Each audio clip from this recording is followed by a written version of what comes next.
वक्रतुंड महाकाय सूर्यकोटि समप्रभा निर्विघ्नं कुरु मे देव सर्वकार्येषु सर्वदा।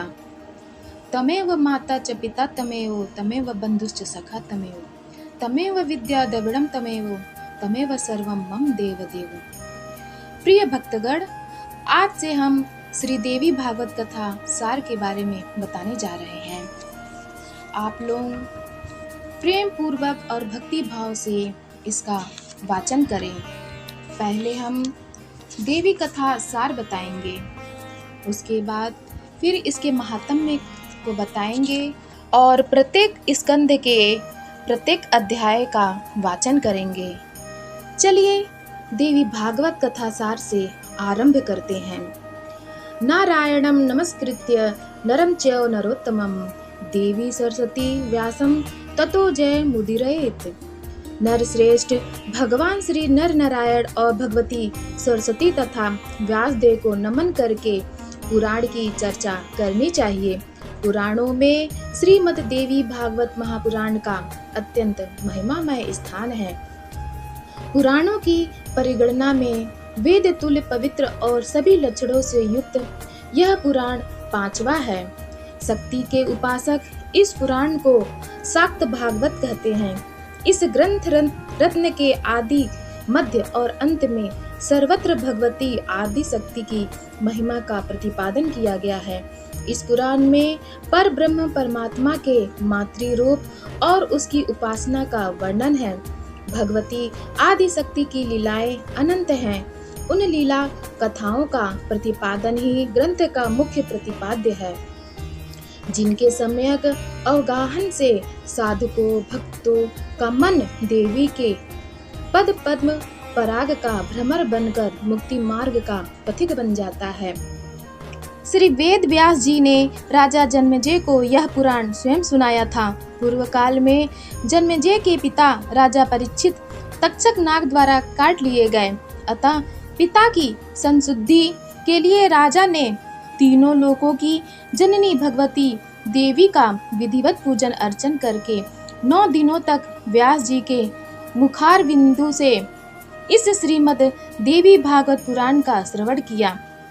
इस नवाह यज्ञ के पूर्ण हो जाने पर राजा परीक्षित ने उसी समय दिव्य रूप धारण करके देवी का सालोक्य प्राप्त किया। राजा जन्मेजय अपने पिता की दिव्य गति देखकर और महर्षि वेद व्यास की विधिवत पूजा करके परम प्रसन्न हुए। अब सुनते हैं श्री देवी भागवत का महात्म्य।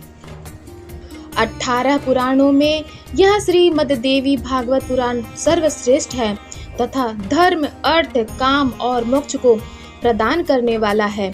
इस पावन पुराण की महिमा कहाँ तक कही जाए।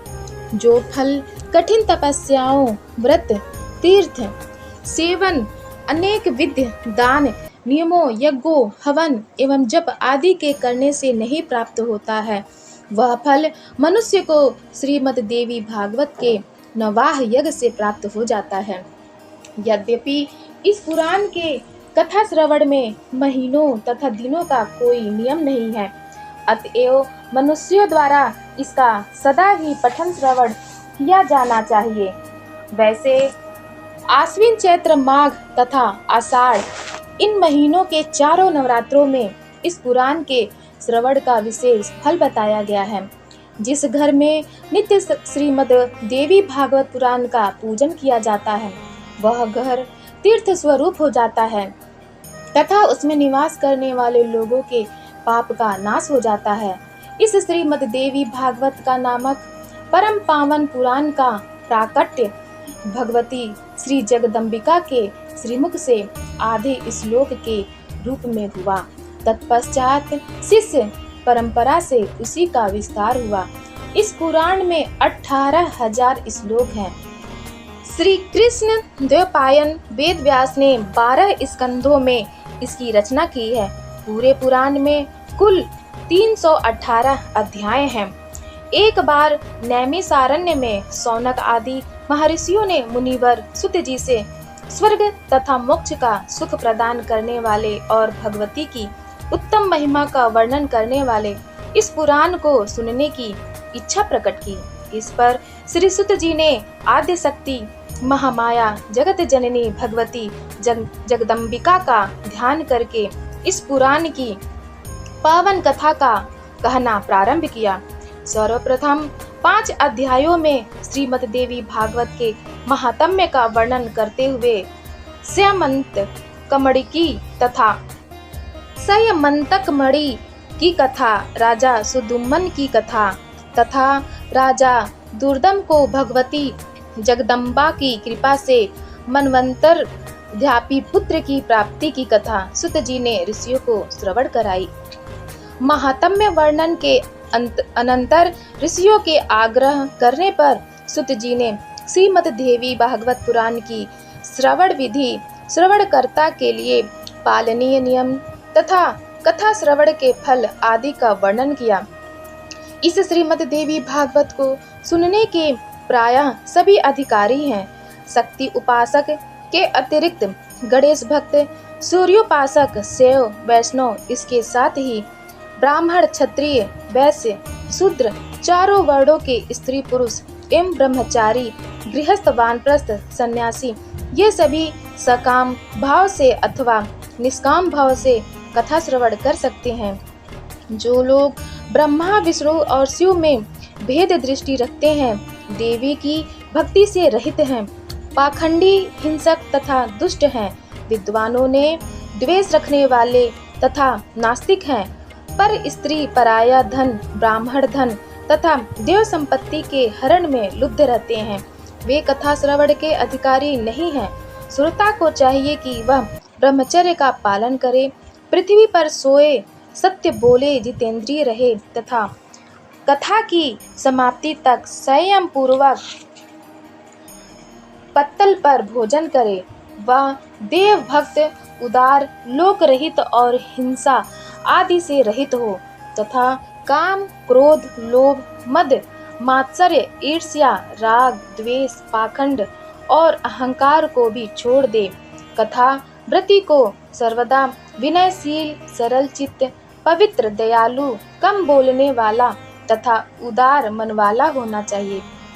कथावाचक के लिए संयमी, शास्त्रज्ञ, देवी की आराधना में तत्पर, दयालु, निर्लोभी, दक्ष, धैर्यशाली तथा वक्तृत्व संपन्न होना उत्तम माना गया है। व्यास के आसन पर बैठा हुआ पौराणिक ब्राह्मण जब तक कथा समाप्त न हो जाए तब तक किसी को भी प्रणाम न करे। जिस प्रकार नदियों में गंगा, देवताओं में शिव, काव्यों में वाल्मीकि, रामायण, तेजस्वियों में भगवान सूर्य, आनंद देने वालों में चंद्रमा, सब धनों में सुयस, क्षमाशीलों में पृथ्वी, गंभीरता में समुद्र, मंत्रों में गायत्री तथा पाप नाशक के उपायों में भगवत स्मरण श्रेष्ठ है, उसी प्रकार 18 पुराणों में यह श्रीमद् देवी भागवत पुराण सर्वश्रेष्ठ है। गायत्री से बढ़कर न कोई धर्म है, न तप है, न कोई देवता है और न कोई मंत्र ही है। भगवती अपना गुणगान करने वाले की रक्षा करती है, इसी कारण इन्हें गायत्री कहा जाता है। वे भगवती गायत्री इस पुराण में अपने रहस्यों सहित विराजती है। इस कारण से इस महापुराण के सदृश दूसरा कोई उत्तम पुराण इस लोक में नहीं है।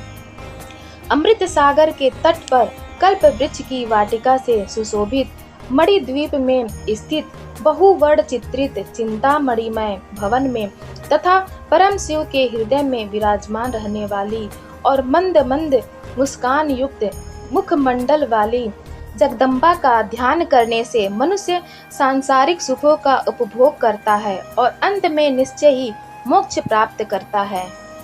अगले वीडियो में हम श्रीमद् देवी भागवत के प्रथम स्कंद के प्रथम अध्याय का प्रारंभ करेंगे। धन्यवाद।